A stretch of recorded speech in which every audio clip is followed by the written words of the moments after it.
the question got asked to me, Brady asked it just before we started up.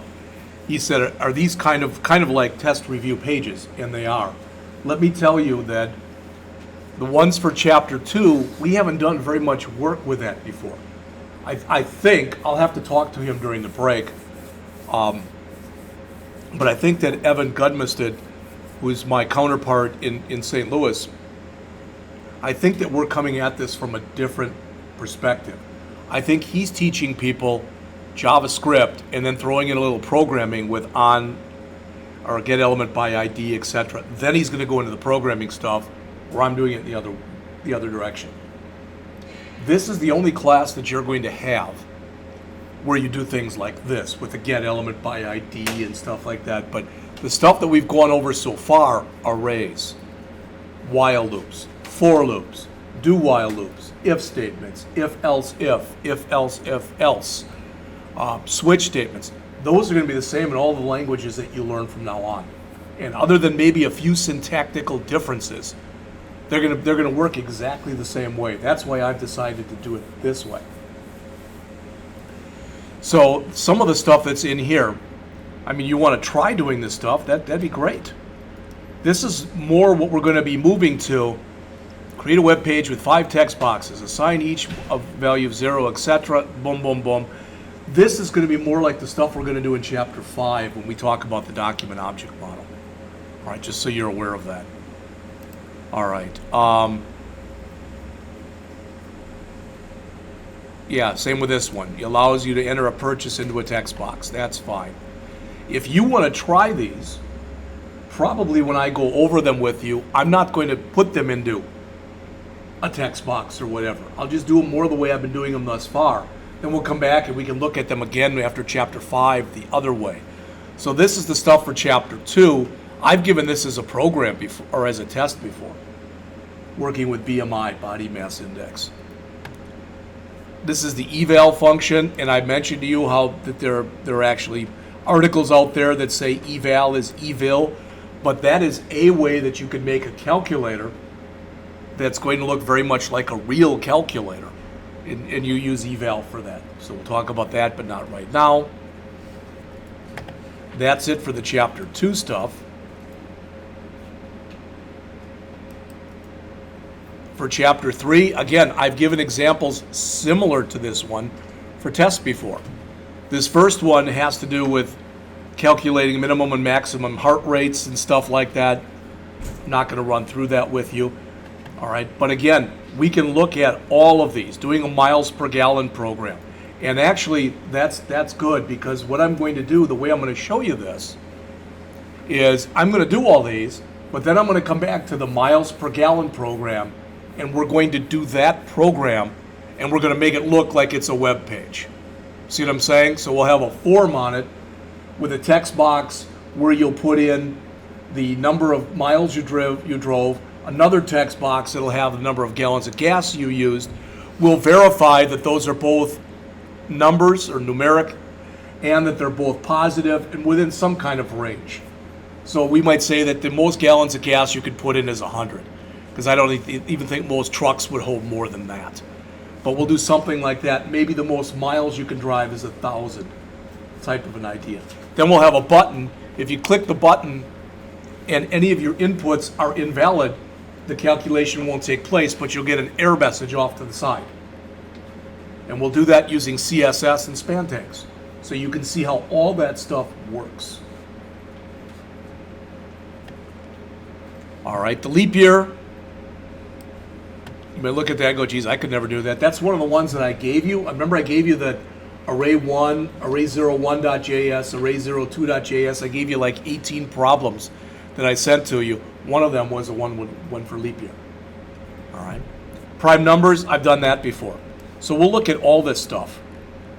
All right. And that's it for that one. And the last one that's in here,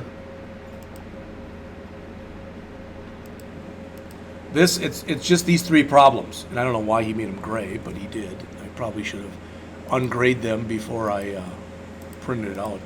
I thought that would take it off. I think it's the highlight. Is it? All right.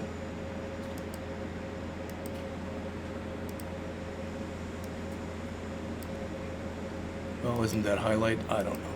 I don't really care. All right, it's one of these. But the point is, create a script that cycles through images, displaying each image for 5 seconds. So what are you doing? You're creating a very simple little image gallery. You can do that. Literally, it's possible. You can look online. You can do an image gallery with just HTML and CSS.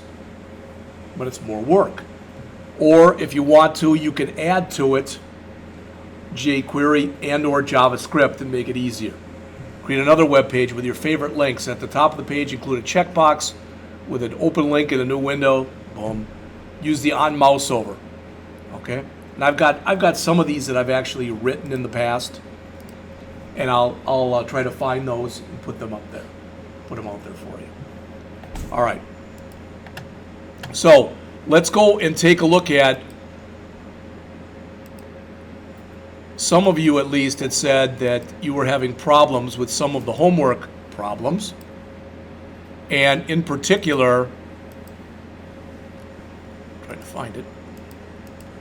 All right, let's open up your book. Problems 3.3 and 3.4.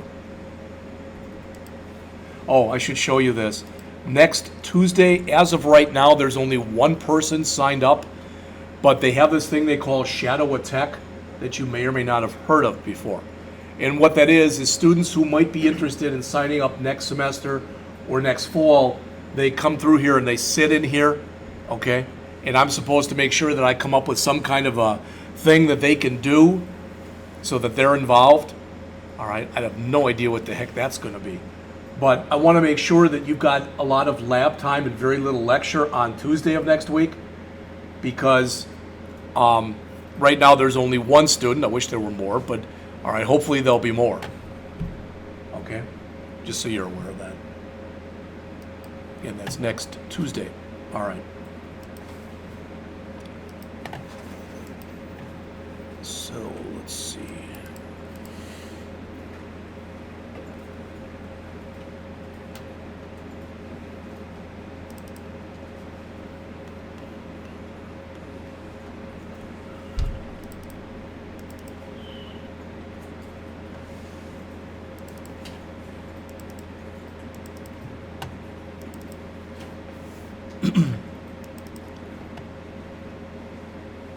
So what we want to be able to do with 3.3 when we open it is to have it look like this. All right? And for 3.4, we're going to go over both of them in just a second, but for 3.4, we want to be able to add tools. All right? Pliers. Wrench. Hammer. Oops.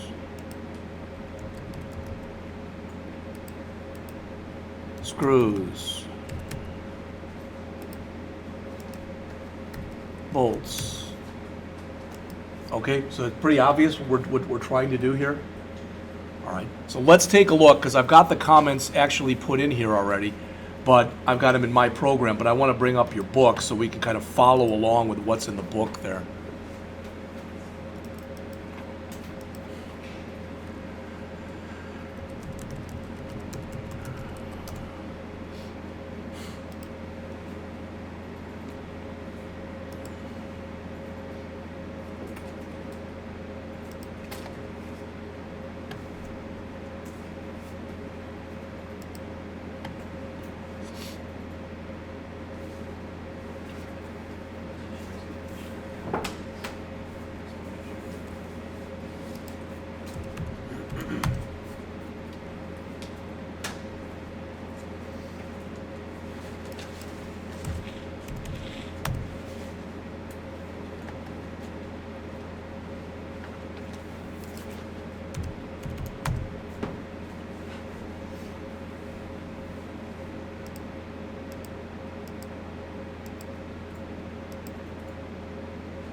So probably the third one here, hands-on project 3.3, that's probably the first one out of the ones you've gone through that really presented some problems for you.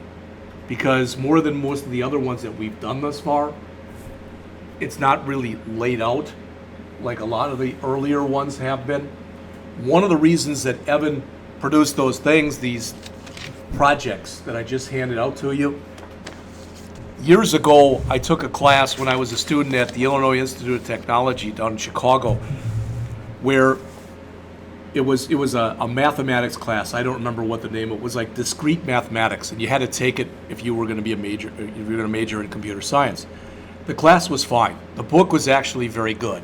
The problem was the guy who taught it couldn't put his head around the fact that there could be something that's not in the book, literally. So he would assign problems that weren't like anything that was in the book, and most of us would run into problems then. So some of us would work together on them, and we'd sometimes figure them out and sometimes we wouldn't. Well, I drove down to Chicago, which was about a 35-mile drive, but it took an hour to talk to this instructor. And I told him, I said, I understand the problems that are in the book, but you assign this one and there's nothing like it that's in the book. And the guy was from Iraq, and he's in the book. That's all he said. Everything I said is in the book. No matter what I said to him, no, it's not in the book. And I tried to get this across to him, and I didn't. I literally sat there for a half an hour and said that to him while he came back and said it was in the book. All right. The reason I'm telling you that is there probably wasn't a lot of really good stuff earlier in this book that prepared you for these exercises. All right. That's why I'll go over these with you. All right. Now, I mentioned earlier when we first started the JavaScript portion of the class that I'm more than willing to go over one or two of these for each chapter. But I don't want to just keep going over, like, let's say that for the first 5, there's 5 hands-on projects for each chapter. Let's say that 1 and 2 are easy, 3 and 4 are really hard, and 5 just asks you to modify 4.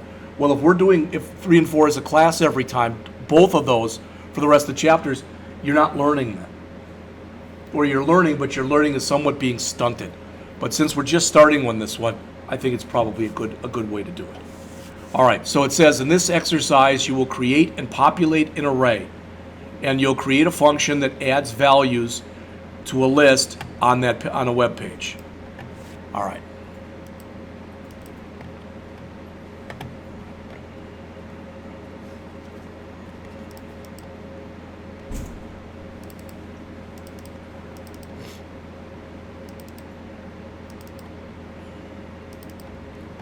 All right, what I have done I've done all the exercises, but I literally copied in all the stuff that the author has in there, and then I come in. What I want to show you, though, is that's my array. You could have put anything you wanted to put in there. That's really and truly not important. All right, don't worry about keying this in right now because I'm going to go right back to the book. But I want you to understand where the author says in the book here, oops, I don't want that. Where the author says in the book, you will create and populate an array, that's the array that I used. Okay? All right. So it says, in your text editor, open up the index.htm. Anybody know or care the story behind this? What's that? I actually Googled that because I was curious. It's basically that for some programs it doesn't accept the 4-letter HTML, so they just knocked off the last letter. Okay, and you're right, but you're not thorough enough. And what it is back when DOS was the only operating system that basically people were using, you could only have an extension that had a maximum of 3 letters. That was it. And so a lot of people just developed the .htm and they never changed it. Evidently, the authors of this book are 2 of those people. All right. So enter your name and date. Yeah, you can do all that. All right, so at the bottom of the document, before the closing body tag, create a new script section. So, before the body tag, so here's our script section. Here's the end of it. There's the start of it. No, you can't show all this because I put a lot of comments in here to try to show you what was happening.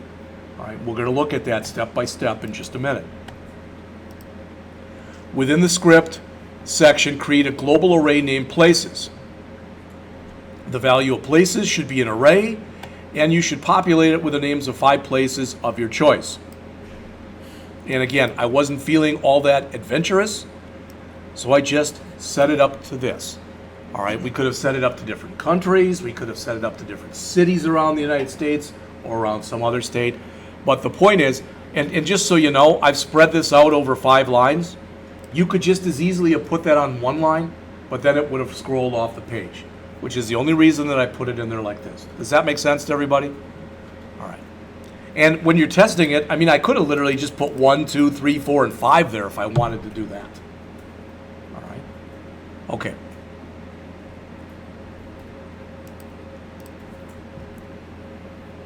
So that gets us to step 4. Below your array function, create a function named process places. All right, so that should be right underneath this. And there's process places. Again, I tried to take the author's comments. We'll iterate through the array. Iterate just means you're going to walk through the array. All right, in fact, there's a, when we get to chapter 5 and we talk about the document object model, they don't even call it iterating the DOM. They literally call it walking the DOM. So sometimes you'll hear this, walk through an array, but they just mean go through the entire array. All right, element by element. All right, so we want to do that. Within the function, create a for statement. It should have a counter variable I with a starting value of 0. So there's our for, there's our I with a value of 0. Hopefully that makes sense. All right. If I say start at 0 and while it's less than 5, that means 0, 1, 2, 3, and 4. So the first time through there, 0 is going to be Wentzville, 1 is going to be St. Louis, 2 is going to be O'Fallon, 3 is going to be St. Peter's, 4 is going to be St. Charles. Does that make sense to everyone? All right. All right. So again, we're about to iterate our way through this. So it says, as long as the counter variable is less than 5, you should increment it by 1. We already did that. All right. Each loop in the for loop should perform the following actions. This is an example here of where they made it a lot harder than it had to be because they should have taken that A and put it on a new page. All right. I didn't write the book and nobody asked me what I thought, but all right. So set the value of list item to the word item concatenated with I plus 1. So in other words, it'll be item 1, item 2, item 3, item 4, item 5. Does that make sense? And they have the I plus 1 here because otherwise the first item would say item 0. And although you and I know now what that means, how we count by 0, that still freaks out a lot of people. They just don't like to see that. All right, but we could have done that too if we wanted to. So that's setting the list item there. That's this. Does that make sense to everyone? All right, I'll go back and show you all of it in just a minute, but does that make sense to everyone? All right. Oops. Stop this. All right.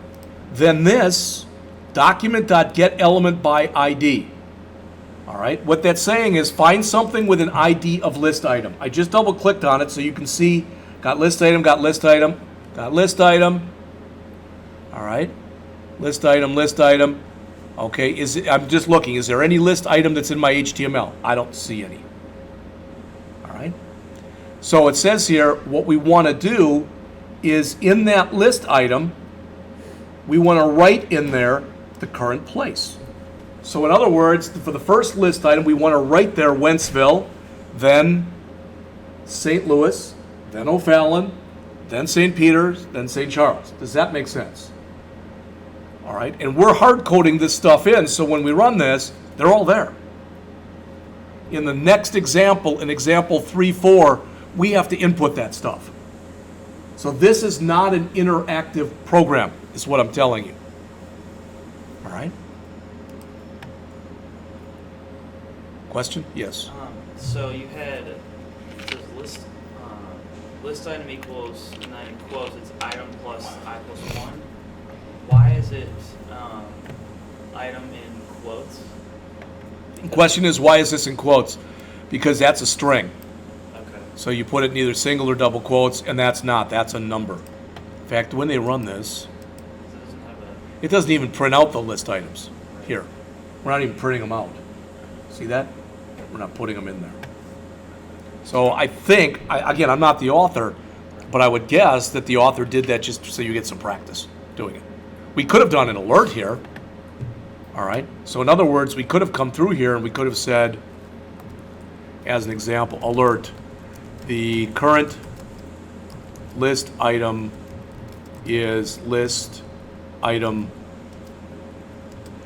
plus list item. And there, since this is a string, that's why that is in double quotes. Again, we could put it in single quotes also. All right, I don't know what this is going to look like now when we run it. Item 1, 2, 3, 4, 5, then it shows it. Okay? Did that answer your question? Okay. All right. Most people can look at the stuff we've done so far. Yeah, I can set up an array. Yeah, I can give you this goofy little thing right here. So I want this to make sense to you. All right? So it says place equal document.getElementById results. Well, somewhere in here, there's results. So that's what we're filling up. Right now, that div has nothing in it. Would you? Those 5 divs have nothing in it. Those 6 divs. This div right here has got an unordered list in it. That unordered list right now is empty. If we had not put an array in there, we'd have dot, dot, dot, dot, dot. You know, the circles. Okay? So what we're saying in here,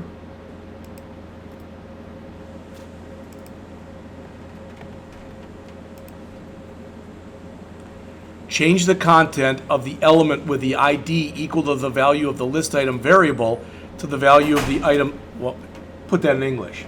It's saying copy the current element from the array into that list item. So the current list item is going to hold the current array item. So in other words, when we run through this in the loop, the first time in the loop, it's 0, so it's going to copy Wentzville into there. The next time it's 1, it's going to copy St. Louis into there. Then it's 2, and it's going to copy O'Fallon in. Then it's 3, and it's going to copy in St. Peter's. Then it's 4, and it's going to copy in St. Charles. Then it'll fall out of the loop. Does that make sense?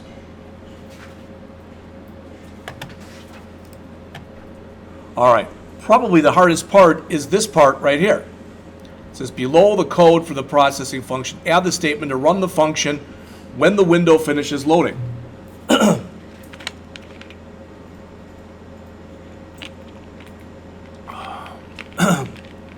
Now, just so you know, the reason that you have this add event listener and you have the window.add event listener and you've got the window.attach event, I'll take your question in a second. We may have gone over this before, we may not have.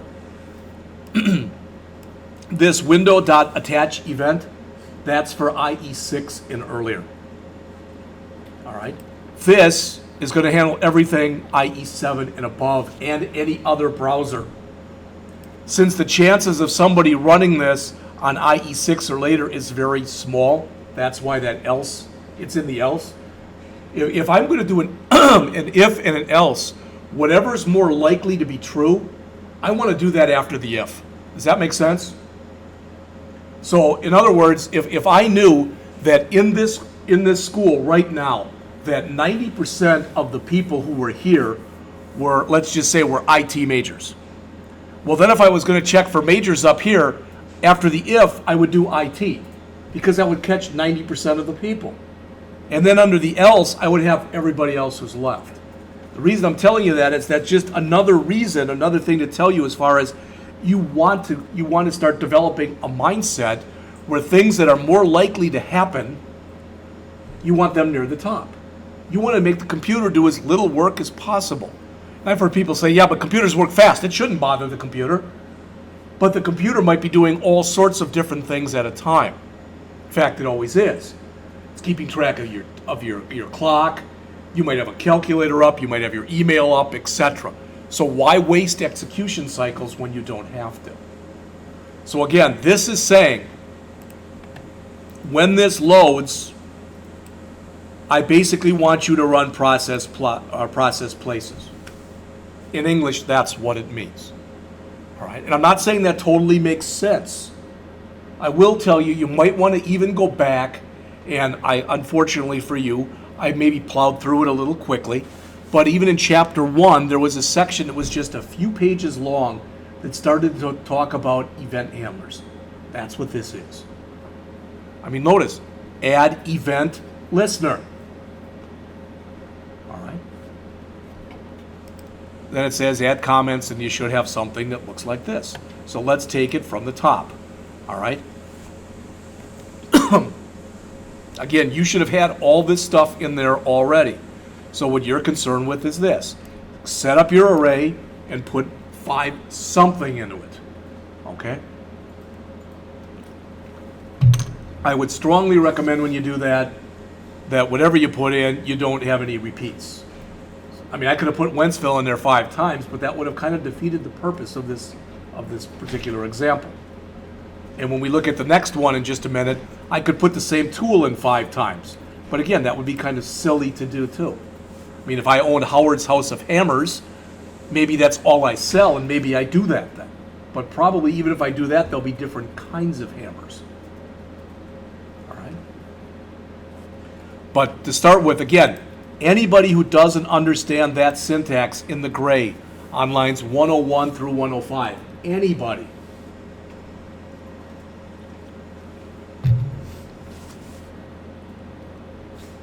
all right, so I'm taking for granted that you could set that up. You know, and people always ask me too, they'll say, I'm sorry, I want to take your question, but they always ask me questions like, hey, if I accidentally call mine place instead of places, are you going to take off? No. I don't have time to be that nitpicky and look at all that stuff anyway. I just don't. Yeah, you had a question before. What would it do if you did add list items in your HTML? Into here? There? We could have said, we should be able to do this. I mean, up above. Up. In that div up there. In where? In here? There, yeah. That's going to put it in there. I think. Let's check. I should have gotten that out of there, but see that? Is that what you're talking about? Yeah. That's where you'd put it in. That div is being populated, so I'd want to put a blank space in here too. But that div is actually being populated right here. And I'm glad you asked that question because it's really important for you to realize, being at least a semi-interactive program, JavaScript is what's providing the interactivity. All right. The HTML is just allowing you to put the content in there. So now if I put this in and I run it,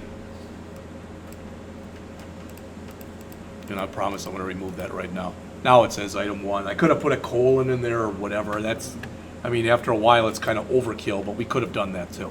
Right. So that alert that's in there, let me comment that out. Run it one more time. There. All right, but you weren't asked to do that, but it might have made sense to do that too. All right, again, I would sure, even with that, I wouldn't take off from it. There were a couple of you on your homework for Chapter 3. You had the ones that were the in-chapter exercises. It was supposed to be one team versus another team. Some people left like the versus out. I don't know why, but you did, and it's okay. I was looking more at the formatting. All right, so if we look at process places here, again, we're setting up list item. We're setting it up equal to 0. All right. Does everybody realize, too, if you look up on the screen here, even if you're typing, just stop for a second. If I'd have made that a 1 right there on line 112, then I wouldn't have had to have said I plus 1. But then I would have had to start, since this is 0, I could have started that with 1. That's just not a good way of doing things. What you're going to find, it's the kind of classic example of this stuff is if somebody comes in here, and I'll come right back to the program, I promise, but they do something like this. Val months equals, and I'm not going to put all 12 in, but we'll put in the first 3. So January, February, I think that's right, March. I'm asking you this question right now. Somebody answer this, please. January is months. What element is that? 0. And that freaks some people out because what I just gave you right there is the same thing as if we had done var months equal bracket bracket, and then we'd said months 0 equal January,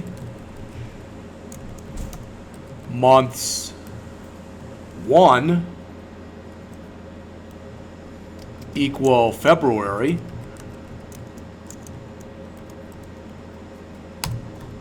and months 2 equal March. But again, that freaks out some people. So usually what you see developers do when they do this is for the 0th element, they put in this. Here's a question that was on your last test. What is that called? What? It's an empty string. Now, that's as though we had done month 0. So this is like a 1 here. That's a 2. And that's a 3 out of 32. And now it's as though we wrote in months 0 equal the empty string. In fact, that's a 0, sorry.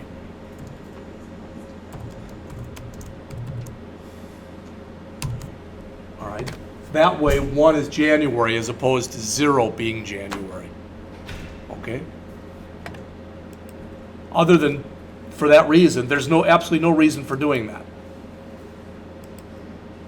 All right. So we come into process places. We set list item equal to 0. Our place is going to be equal to results. What is results? Again, it's right here. That right now, that's place, right there, that whole div. All right? Then we start to fill it up. And that's what we're doing in here. Oops. We're filling it up an element at a time. And again, we didn't have to say the word list item. We could have done it. It sure doesn't hurt anything to do it. All right. But now if I run it, it looks like that. What we learn about in chapter, just so you know, in chapter what, 5? Yours isn't? Okay, we'll take a look at it. But what we'll learn about when we get to chapter 5 is what you might want to do is, you might want to just use CSS or whatever, remove the dots, change the dots to something else. For instance, maybe for Wentzville, maybe Wentzville has a town logo and I want that to be there instead of the dot. All right, you can do all that stuff. Excuse me. Well, the only code that we put in, if you've got your array that's called places, and this is the entire function here for process places. This is everything. And if you've got your event listener, if you put it in correctly, I believe you if you say it didn't work. And I'll be glad to look at it, but it should work.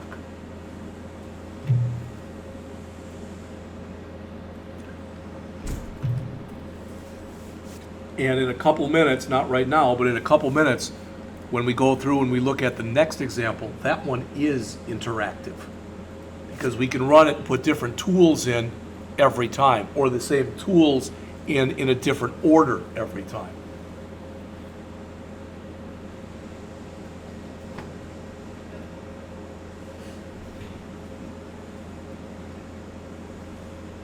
Normally, if a person has a problem with nothing printing or whatever, normally at least, it's in that line. Not saying that that's where yours is. But remember, when you do a get element by ID, that D in ID has to be lowercase. Notice if I make that an uppercase, which is wrong, bless you. I just purposely put an error in there and I run this. That's what I get. All right? And everybody does it.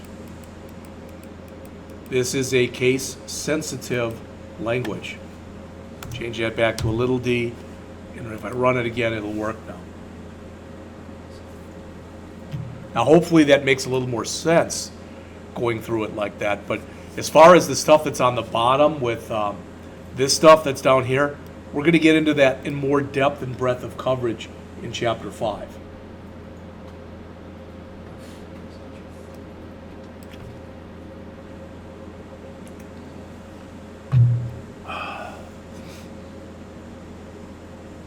But when we get done with this, if for some reason you're looking at yours and it doesn't work, and you go, I typed in just what you did and it doesn't work, then just email me your HTML file and I'll look at it. The chances are it's probably something pretty simple. Unfortunately, when the stuff is pretty simple like that, sometimes it's the hardest to find. Remember too, when you run this, if you look up on the screen here, if you're getting nothing, you can come in and hit F12.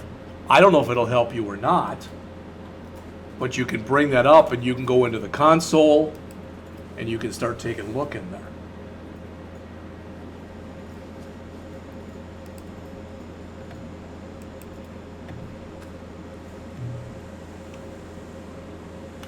How come, like how you did the Midwest states and like how you listen to your numbers? Why didn't you do that? They could have done that here. This author did not spend a lot of time talking about associative arrays, which is why I think they didn't do it. I don't know, but that'd be my guess. But you're right. You could have done it like that, and if we had had states, that would have made a lot more sense then. You know, That's what I was thinking to do, but I Yeah. didn't get it because of the instructions. yeah.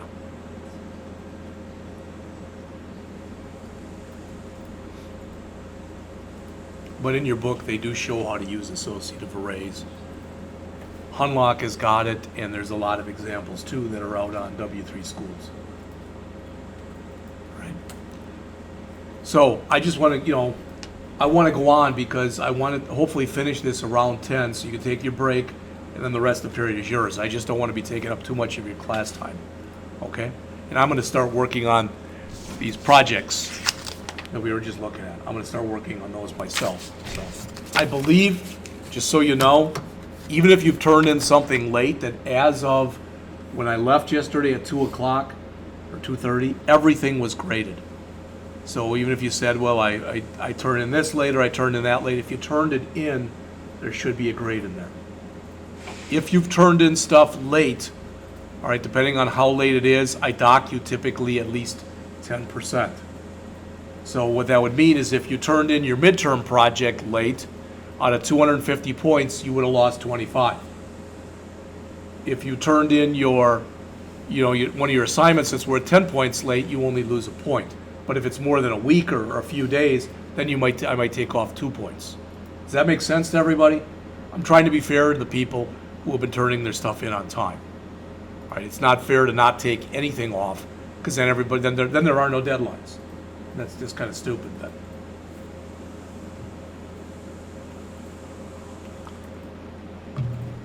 Any other questions on this one? Again, if yours does not work for some reason, email it to me. I'll be more than happy to look at it. All right? But I want to bring up the next one, okay? So let's look at the next problem that's in your book. So this is exercise 3-4. In this exercise, you will create a program that writes user input from a text box to a list on the web page. The program will also write a thank you message to the user after the user has entered the 5 items. So let me ask you a question. And I'd like if someone would guess, if you don't know, but if you were going to put a thank you message in there, let's say we're putting in 5 tools. All right, how many thank you messages do we want? 1. So do we want the thank you message to be in the loop or outside of the loop? Outside. Does that make sense? If you put the thank you message in the loop, every time you add an item, it's going to say thank you, thank you, thank you, thank you, thank you, which isn't what you were asked to do. The reason I mention that, though, is I don't know if you're going to have something like that on your test. Maybe it'll be the next test even. I don't know. But always, the instructions are your requirements. Even if you don't agree with them, that's the way you're supposed to be doing things. And like it or not, especially those of you who might have a desire to go out and be web developers and maybe open your own place. If somebody's going to pay me $10,000 to create a website for them, and they give me requirements that I know are just asinine, The colors are stupid. Their images are dumb, etc. I might try to nicely point that out to them, nicely. And if they go, no, I know what I want, then there's a part of me that's smiling inside because I'm thinking good. Because when your site goes live and people say, man, boy, does that suck, you're going to call me up again because you're going to want me to fix it to the way it should have been to begin with. So that's more work for me. All right. Again, there is no accounting for human stupidity because some people are just so headstrong. How do I know that? Because I've been married to one for 36 years. She's never wrong. All right. I was talking to some friends once and she was there and I said, yeah, that's the secret to a happy marriage. And his friend of mine said, what's that? He was on his third marriage, so I guess he wanted to know. But I said, you marry somebody who's much, much too good for you. And my wife is listening and she goes, yeah, I wish somebody told me that. All right. Okay. So you can see, over time, they say you get to be like your spouse. Outside of here, I'm probably one of the most sarcastic people you've ever met. But she's actually surpassed me. And she never, ever was sarcastic when I met. Never. Boy, she's learned. All right. So finally, create a backward compatible event listener for the submit button. When they're saying event listener, what they're saying is associate a button or associate something on the page with a routine. In the example we just looked at, does it make sense to you? What we're saying with this add event listener, we're saying when this loads, run this. Does that make sense? That's associating the event listener. So this one from the previous example said when the load event takes place, what that means is when the web page is loaded into memory, then you're telling it to run process places. In this example, and we'll come right back,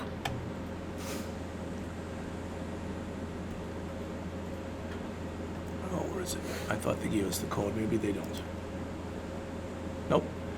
But you'll see in the event handler for this one, now we're hooking it up to that button.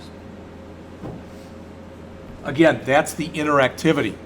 In the previous program, as I mentioned to you, it was totally non-interactive. Every time, the only way with this program that's right here that you see up on the screen, the only way that that's going to change is if you manually stop the program run, go in and change one or more of the cities in here and run it again. That's not an interactive program.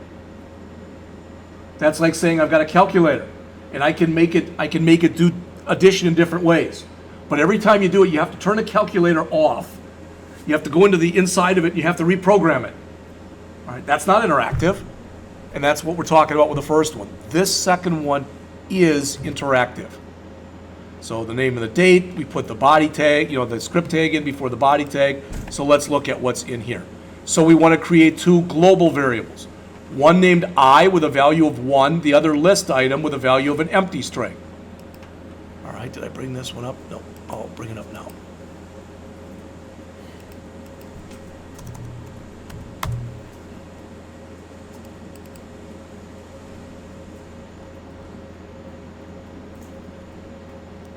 So there's I with a value of 1, and there's list item with a value of the empty string. Does that make sense? I mean, that's just creating a couple variables.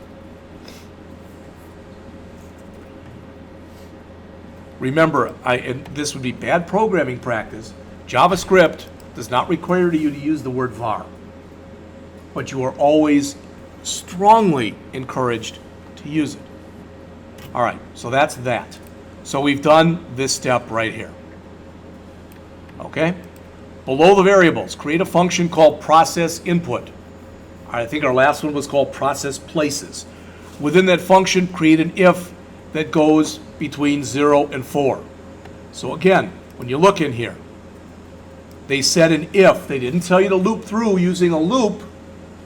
Here we're using an if. And it's if I is less than or equal to 5. Why 5? Because we set I equal to 1 up here. Even though if we're using an array, even though that array is in values 0, 1, 2, 3, and 4, you can still program it if you want to as though it's 1, 2, 3, 4, and 5. That might confuse some people, but you still can do it. All right. So that's setting that value. to item concatenated with a value of I. So that's this line right here. Look familiar? The same darn thing that you just did in the last example, right? All right. So next step, set the content of the element with an ID.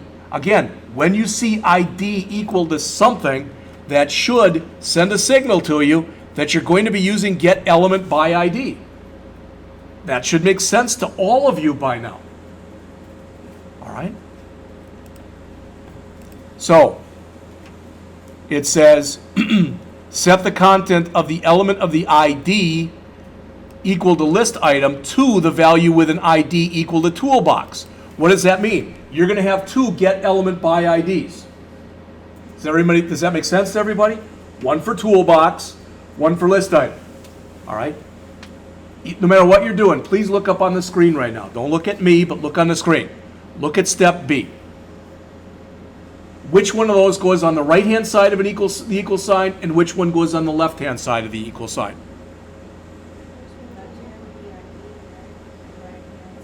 What I'm saying is, one of these is going to go on the right, and one of these is going to go on the left. This one on the left and that one on the right? So toolbox is on the right? All right, let's look. You are a winner. And when you use this, see this? That says that that has something in it. Dot value means give me the contents. This, if you look up on the screen here, that means write that out. All right? So what's the difference between them? That's like saying this is in a list or it's in something already and I'm copying it from here and I'm replacing whatever is in there in list item. So list item is going to hold. So if I put in hammer, plier, nails, nuts, and bolts, I'm just building that up every time and I'm copying it from one to the other. Does that make sense? Then I want to go back to the toolbox and I want to blank it out. Why? Well, look what happens when I run this. So if I come in here and I type in hammer and I click submit, please look on the screen, okay? See how hammer disappeared from the box? All right?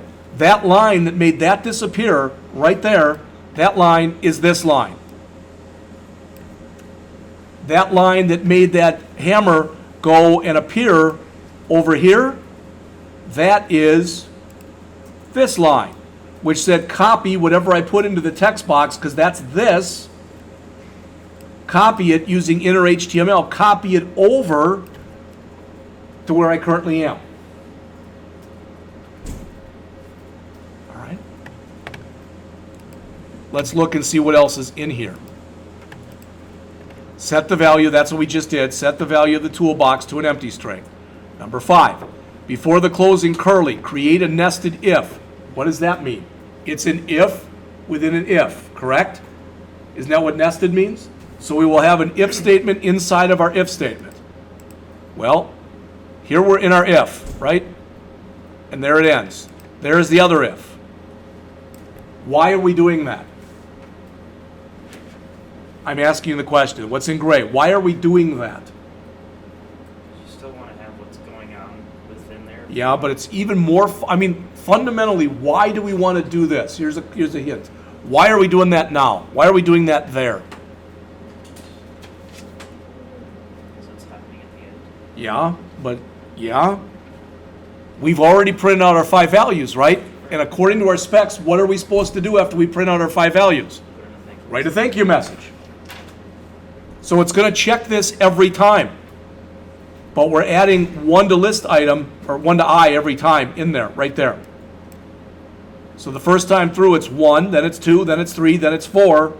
Then when we add 1 to it, we come down again, now it is 5. So we add our last item, and then we say, thanks for your suggestions. Does that make sense? All right. I'd rather have you do that than be copying it right now. I'll go back to it, but I want to make sure you understand that. And it says, add a backward compatible event listener for the click event. If that confused you, you should have used the last one that we did as an example. Might have even been there, I don't remember. But again, what this says is, now we're adding an event listener, which says when you click We've only got one button, so when you click that button, call that routine. That's an event listener. Now, I've said this to you before. It's called a programming language for a reason. Because when I go through this, probably at least some of you are like, yeah, clear as mud. Right? But you have to keep looking at it. It's just like anything else. It becomes more natural after time. But if you want to be able, because what we're doing here, we are writing stuff using JavaScript. We are writing stuff to a web page. Does that make sense to everyone? Probably the strongest thing you have to do that is this, the inner HTML property.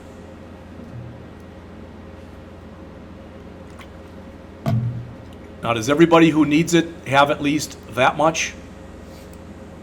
All right, then I'll move this up. Because that's it.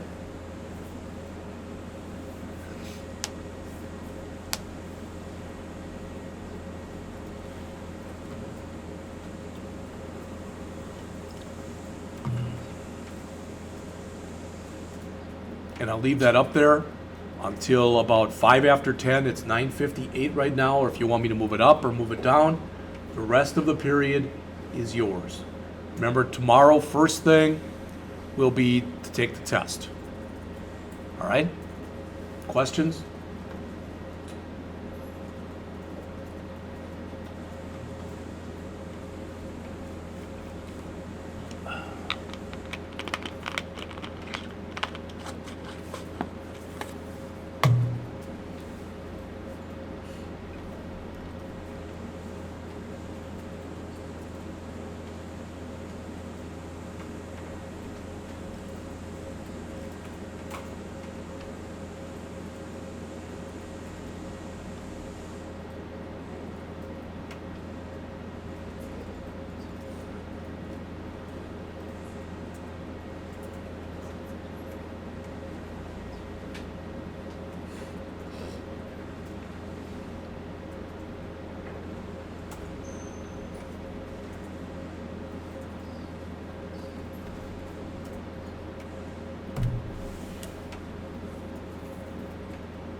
So one last time.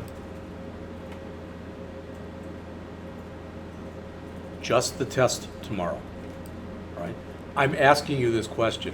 If, now next week, notice Monday's a lab ball period. If I have, let's say, the projects for number 3 here done, would you rather spend an hour or so going over those? I'll ask you that on Monday. If you say, no, I just want 4 hours lab, that's fine.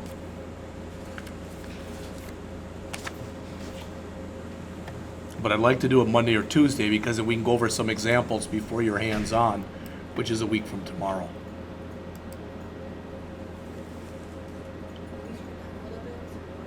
Up or down?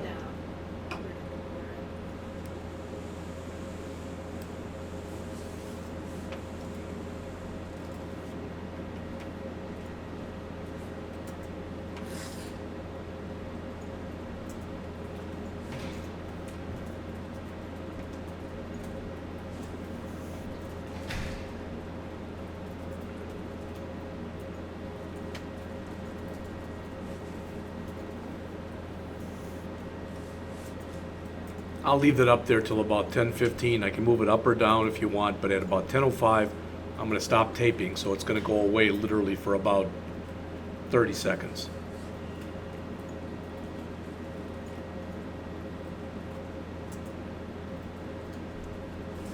Again, eventually, this will go away.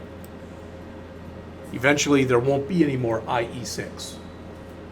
Won't be supported. And what's nice about that is if that goes away, then I don't even need an if statement. Then all I need is that line. Does that make sense to everybody? Okay.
Oh, and I didn't tell you the big news either. Supposedly, tomorrow they're coming from St. Louis to fix this projector. That's what I was told yesterday. I'll believe it when they're here and it's fixed.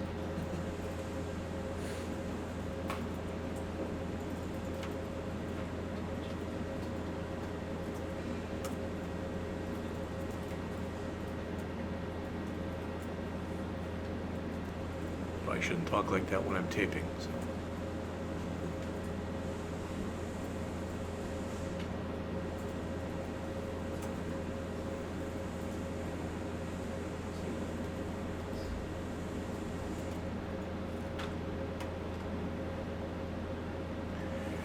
Does what's going on here make sense to people? What this says is, rather than me having to say document.getElementById button, rather than saying that, now I can just use button.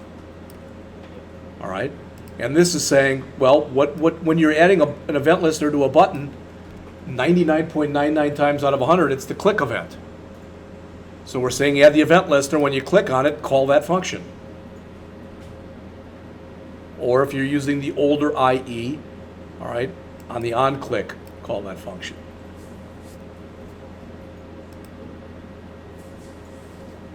And I think the false that's right here, I could be wrong, I think that means don't call it until you actually have clicked the button.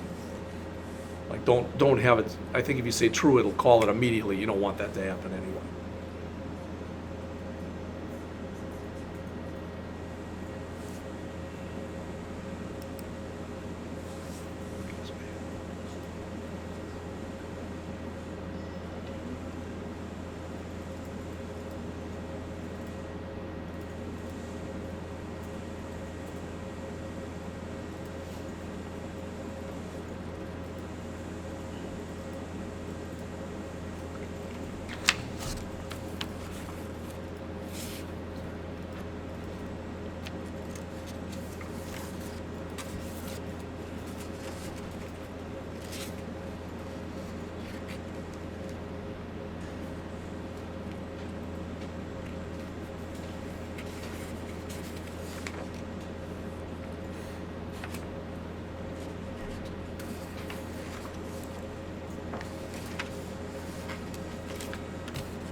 I'm gonna stop the tape here. This will come right back in about 30 seconds. It's already over an hour.